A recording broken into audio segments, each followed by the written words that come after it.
perfect example of when you're guilty of something, you will mess around and tell on yourself.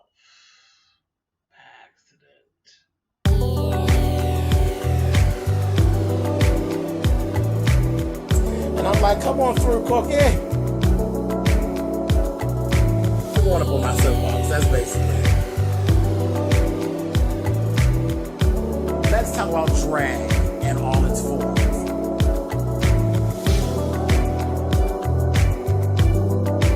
What, Cookie?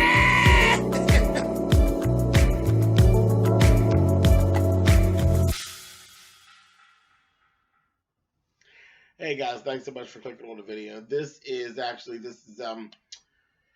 Have and Have Nots review, season 4. I believe this is episode 21. Don't quote me on that, but I think it's episode 21. Anyway, we actually start off with old irritating, aggravating ass goddamn Quita. And Quita's still running around looking for her brother and giving everybody else a hard time with her ugly, stupid self and talking smart. And there's this crackhead, hoish type of chick that's running around trying to talk to her, keeps saying, I'm sorry, and I'm looking for, she's looking for Q. And, Quita was being all mean to her, and, it's like 2:30 in the morning, excuse me. So, Quita's being all mean to her. She's like, don't be like that. You know, we went to school together, this, that, and the other, and I really need him. You know, he looks out for me, and blah, blah, blah. So I said, she giving me old tricking ass crackhead tease. And Queenie kept telling her, get on out of here, this, that, and the other. Later on in the program, they come back. There's these two guys. They go through this whole spiel about how they found these tapes at her house. Rips her blouse all open, all outside. She got a wire on. She's like, no, it's not the police. It's this, that, and the other. And they say it's Veronica. Veronica's the one. She wanted me to keep up on Q. But I can't find him. And she did this. She had me do this like right after she got him out of jail. So they're like, what do you mean when she got him out of jail? So they didn't even realize that Veronica's the one that got Q out of jail. The guys were saying, oh, so this motherfucker probably done snitched, and that's how he got his punk ass out of jail. Quita's like, don't even fucking play, because you know my brother don't get down like that, and I have him take care of your ass when he get back. I'm like, girl, keep talking, honey. When everybody find out, honey, they're going to take care of your ass, honey. But that's okay. That's a whole other story for another time, because I can imagine that when people really realize that Quincy is dead, someone's going to fuck Quita up. Like probably within 32 hours. Somebody's going to fuck her up just for GP. Because they just been waiting to fuck Quita up. Her old stinking ass. But anyway, so Quita goes through all these little changes. She's mean to the girl. Then told them to do her. After they got all the information, she's like, fuck you, bitch. Told them to do her. I was like, all right, whatever. Anyway, so that was that with that. Get her on out the way. She gets on my nerves. So, like I was saying, Benny, in the beginning of the program, Benny's running all around. The cops is at his house. He don't know why, but he got his hands in so much bullshit. He don't know. You know, he done pissed David off. He done buried the motherfucking Q in the backyard. And just his sister's always in some shit. You don't know what's attached to that towing yard. It's just so much shit. He don't know why they're outside his house, but he just drove the fuck on by.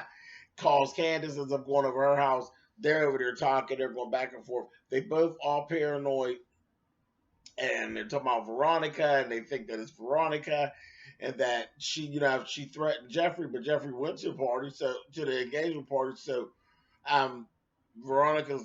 They said they're like she's evil bitch anyway, so she probably would still call the cops. You know what I mean? So they're all into this. Benny at this point is ready to take the fall for everything. And Candace and him is going back and forth. Next thing you know, there's a knock on the door, and it's the police. So, long story, because this was taking way too long. It's getting on my nerves. Open up the door. Come to find out they're looking for Hannah. tells them, Hannah done took the baby and then ran from the hospital. Candace is like, the bitch did what? She just stole my baby. So the man's like, oh, you're his mother? So now the man's side-eyeing her like, well, why is he even available to be taken from the hospital? Bitch, where were you? You know what I mean? But he wouldn't say all that. But Candace was like, yeah, find her and press charges. You know what I mean? And Betty's all like, y'all better leave my mother alone. So they had asked to search Candace's house. She's like, no. Why would I be hiding him here? No, y'all go find her, honey, and prosecute her. Betty's like, okay. They're like, well, we have a warrant to search your house, Betty. Betty just was being an asshole to the cops. Like, total. Betty's just an idiot. Like, he's so irritating. He's an idiot. Like, why? He's like a lot of people. You're going to draw up some trouble where there ain't got to be none. Just answer the cops and move it along. No, you want to keep on going back and forth with them and all this. I was like, oh, if they don't take the nightstick and give Betty clack, shut up. He's one of them. Like, his mouth will create more problem than it has to be. And he just kept going on, kept going in with this cop. I was like, oh, beat his ass with the nightstick. Go ahead. To make him shut up. But, yeah, so he says, I have a search warrant to search your house, Mr. Young, and you got a nice door on there, and I will kick it the fuck down. Basically, is what he was saying. So Betty's like, fine. So they go over there, they search the house. Then he tells Betty, here's my card. If you run into your mother, she got some real serious shit going on. Call me so we can help to straighten this out. He's like, I ain't calling you. That's my mother. This, that, and the other. Oh, all that old shit. And the man basically told him, it would behoove you to call so that we can solve this and it'd be nice, because we could just fuck your mother up, and it won't be an issue to fuck her up in the process of getting the baby back. And Benny went, if any of you call them clowns, jerks, I think you call them clowns. Any of your clowns put their hands on my mama, what you gonna do, Benny? What you gonna do? They'll fuck your mother up and then come over there and fuck you up, Benny. He just got on my nerves, but it was typical in typical Benny fashion. And there's so many people like him. Just take the card and shut the fuck up, Benny, dumbass. Anyway, so he had gotten on my real good nerve. Then he drove his ass down to the tow yard. Then he was getting on my nerves talking to Mitch. Mitch is like, I got the phones back on. No, I did that. Oh, man, if you don't go to fuck on for David, come back down there and yank your ass again. Betty got on my nerves. Y'all can tell this whole episode. And the episode really wasn't all that eventful. It was just cool. But anyway, so they go through all that. Betty don't want to tell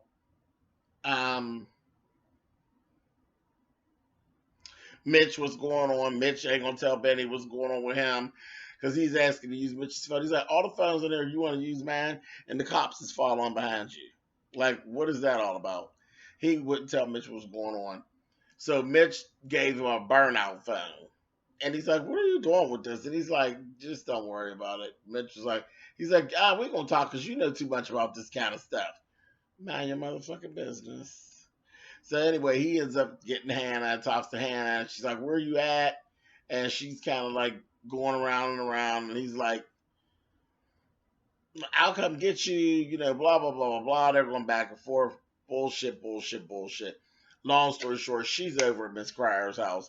She got the baby. She's there. The cops had came there, but, Miss Cryer deflected him and sent him away. Hannah talked Miss Cryer into going to see Wyatt, because naturally she can't go walk back up in the hospital. And she cussed Jim's ass out. Jim had actually called and told her, I don't want to hear secondhand from Hannah or David or anybody else. I want you to go and see Wyatt and tell me how my son is doing. And she told his ass on that phone, he was on one of them little 2-minute calls. She said, go see him your damn self. And hung up the phone and said, you son of a bitch. I said, oh my. I just cracked up. said, Jeffrey, you stupid ass. So Catherine's coming back. She's like coming back to the light of the living, and she's a bit of a bitch. And she sat there, she was laughing the way that she said, hey, you laughed at Veronica, now I'm getting my chance to laugh. I'm laughing at this whole dynamic of Hannah Young on the run, honey. And she was just dying. She just got so tickled. And she was saying how cute the baby was and all of that. And she says, I'm going to go ahead, I'm going to go see Wyatt. And then I'm going to see if I got any favors left in this town and we're going to get this straightened out. Don't do nothing. Stay here. Get some rest. Get comfortable. I'm going to take care of this. So that's her whole thing. But she did tell Hannah, I'm going in as one kind of mother. I don't know what kind of mother I'm going to be when I come out. Hannah's like, I don't know what you're talking about. She said, yes, you do. Yes, you do. Didn't you go in that hospital and steal that baby up out of there? That wasn't your regular fashion. That wasn't something that you would do normally. You do what you have to do. She's like, you're not going to do anything crazy, are you? She said, you didn't intend to do anything crazy when you went into the hospital either, did you? But you did. So, no, I'm not promising anything. I said, I know that's right, Catherine. Fuck them all up. So, that was that. Okay, so the thing that went on, there's another thing. Oscar knows he's being tracked because of the phone that was left in his car and that it had a tracking app on it and all of that. He knows he's being tracked, but he didn't know by who. He comes to find out that place that Candace followed him to, that's a mark of his. That's not really his family. So she doesn't have anything on him more than what she thought she had on him in the first place. Simple. That's Tyler did that to y'all. But anyway, okay, so the thing that was the funniest shit was definitely Veronica and Jeffrey. Jeffrey pulls up to Veronica's house, and out comes Melissa. And I'm like, what the hell happened? She came out the house. She's all dressed up in this lingerie and fuzzy slippers telling him to get on in there. She's like, you come on, hurry up, get out this car, come on in there, and you need to get there and make love to me. Hurry up, let's go. And Jeffrey's like, what? I ain't coming in doing all that. She's like, Jeffrey, Dick, you, now, let's go. And that bitch turned around and went on back up in the house. I was like, oh my. He get up in that house. Veronica's in there. She got on some type of little outfit. And I'm like, what the hell is she doing? And then she got this blonde wig in her hand. I'm like, child, and all I'm hearing in my head is, honey, give a little more, take a little less, let's get ready for burlesque, honey. I'm like, why is everybody up in here dressed like they on the wrong movie set, honey? And then she makes some comments, so, oh, y'all keep it quiet in there. I don't want to hear it. And Melissa's like, yeah, your mother's weird. She does want to hear it. And basically, they go up in the room, honey, and Melissa's like, come on, Jeffrey. And Jeffrey's like, I am not having sex with your funky ass. And they're going back and forth. She's like, well, come on, let's just make some noise or something. Your mother wants to hear it. This, that, and the other. I'm like, child, this is really getting too weird, honey. Too weird. So she's sitting up there, and he's like, I'm not doing that, and all that. And I'm telling you, when the way Jeffrey walked into that room, he walking all knock-kneed, the slew-footed at the same time. He got this funny-looking outfit on. I said, what is this, a Crayola color Geronimo outfit? I just didn't get it. It was just terrible. And he just didn't even look like anybody you would want on top of you. I was like, child, I don't want to have sex with you no way, Jeffrey, the way you looking and carrying yourself right now. He all disgusted and shit, walking in like, ugh, And this bitch talking, come on and fuck me right quick. And I'm like, child, I don't even know how you girl by child. He don't want any, and it's very evident, honey. So just leave it alone. She get on the bed, rocking, talking about, yeah, Jeffrey, yeah. He's like, stop that making that damn clowning ass noise.